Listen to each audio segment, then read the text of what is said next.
So, this short talk is on Heisenberg uncertainty principle, and it originated from a quiz question that I had given in my online course, and the question reads as follows. A particle has a certain wave function.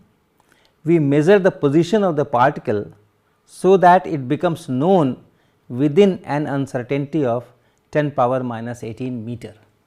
So, a particle has certain wave function, and then we make a measurement of its position, and because of that measurement now we know that its position is within this range, and the uncertainty is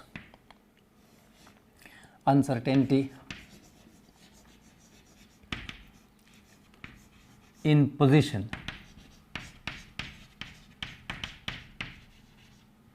is 10 power minus 18 meter.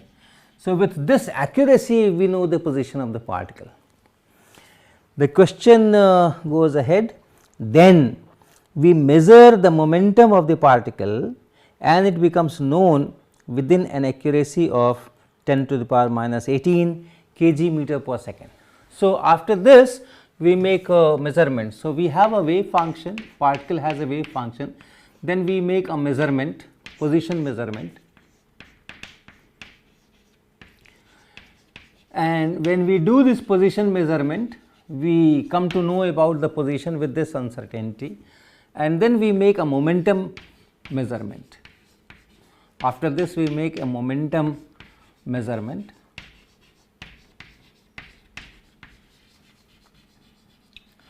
and then we get this uncertainty in momentum,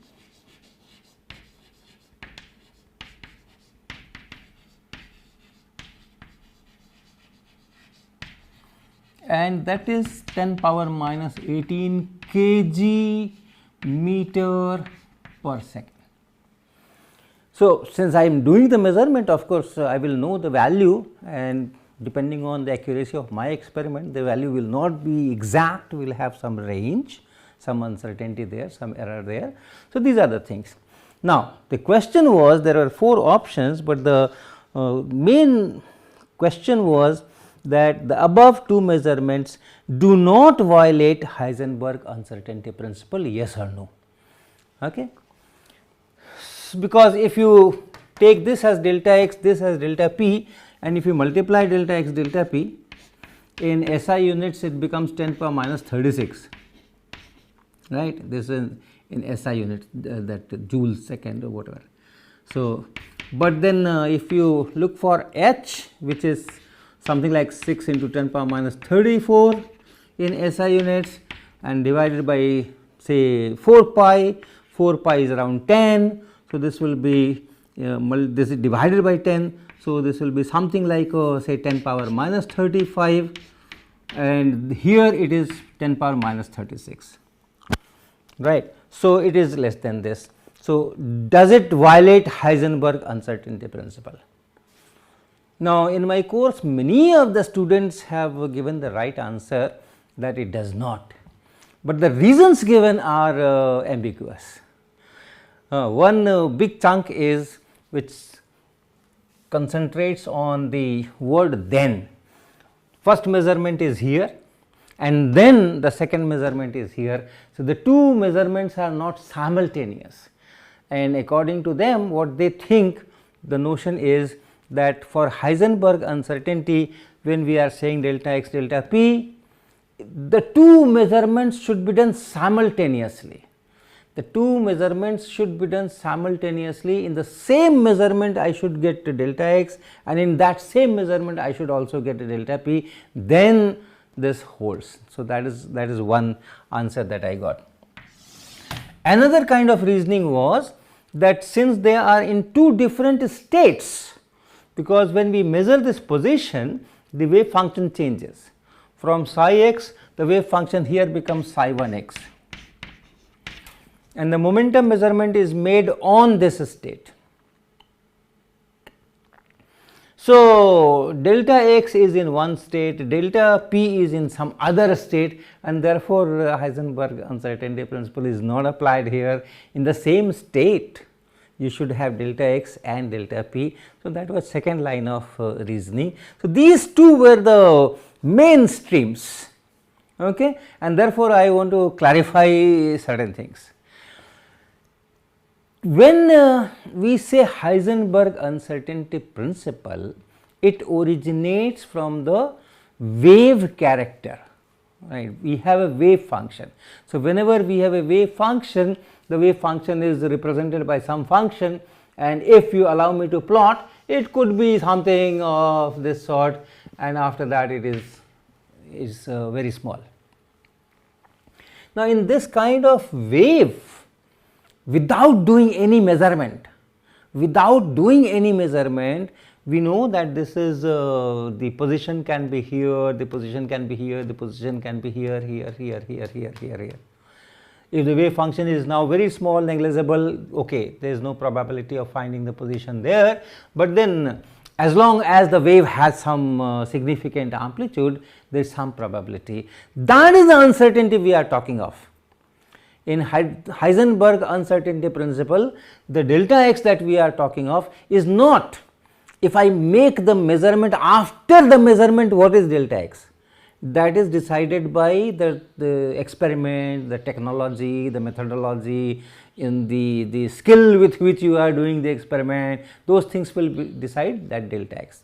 But even before doing the experiment, if I want to predict, if I do the experiment, what will be x, and my answer will be okay, x can be this, x can be this, x can be this, x can be this, that is the uncertainty we are talking of.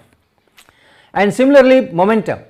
Now, this particular wave function is made up of or can be obtained from superposition of a large number of plane waves extending from minus infinity to plus infinity with a fixed lambda. Okay. So, I have a wave like this, and then I have a wave like this, and so on. These are all extending from minus infinity to plus infinity, that means large extents, and this has a particular momentum, this has a particular momentum. But when you superpose all these and get this, then in this wave function you have this momentum, in this wave function you have this momentum, in this wave function you have this momentum, and so on. And therefore, before doing the measurement, remember, before doing the measurement, if I ask you what will be the value of p if I make a measurement, then you will say it could be this one, it could be this one, it could be this one, it could be this one, and therefore, there is an uncertainty delta p, and it is this delta x into this delta p which has a lower limit. If you have defined it properly in terms of that standard deviations and all that, that should be the lower limit is h cross by 2. So, there is a lower limit. Now, if I come to this question, when I made the measurement it becomes psi x, and when I again made the measurement it becomes psi 2 x. When you make a measurement, you change the wave function, because suppose this is it and I make a measurement, I physically make a measurement, and I find that okay, within my accuracy of the experiment the particle is from here to here, somewhere here. That means now the wave function of this particle after the measurement should be almost 0 here and almost 0 here.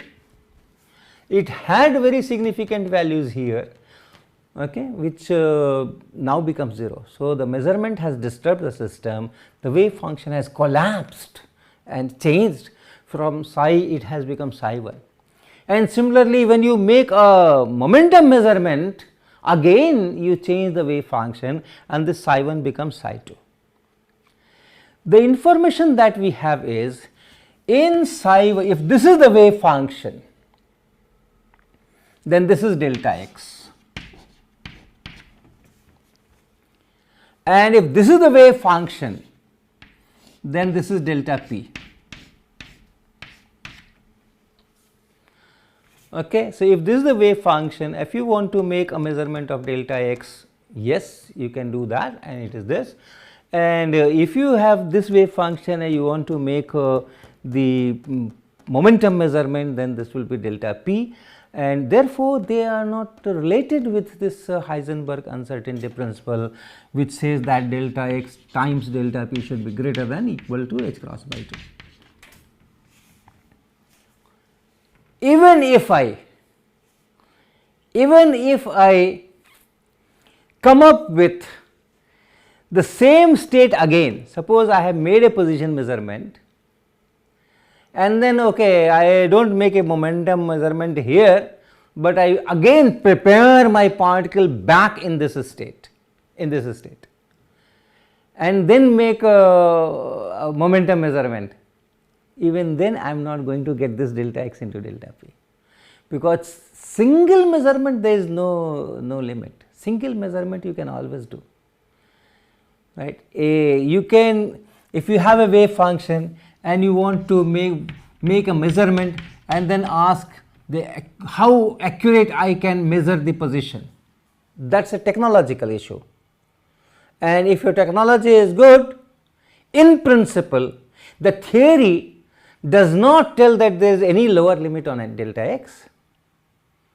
So, this can be as small as 0 in principle.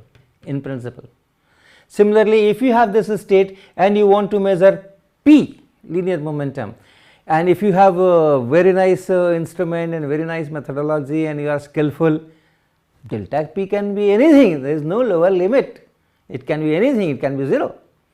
So, if you even if you start with this, make a measurement of delta of position and get a value which is very accurate, and then go back here and make a measurement of momentum, you can again get a value of momentum with any kind of accuracy, which can be very accurate. So, no limit on that.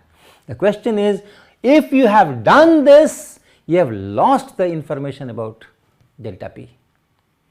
Here there was some delta p, but if you make this measurement, you come up with some other state psi 1, and in that psi 1 this delta x is, yes, very small, but then in that psi 1 delta p is large.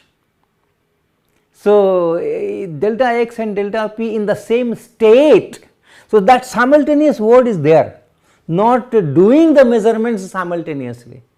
In the same wave function, without disturbing the delta x and delta p, before the measurement itself I know what is delta x, delta p, that delta x into delta p will be greater than or equal to h cross by 2 for any wave function, psi x, psi 1 x, psi 2 x, any wave function.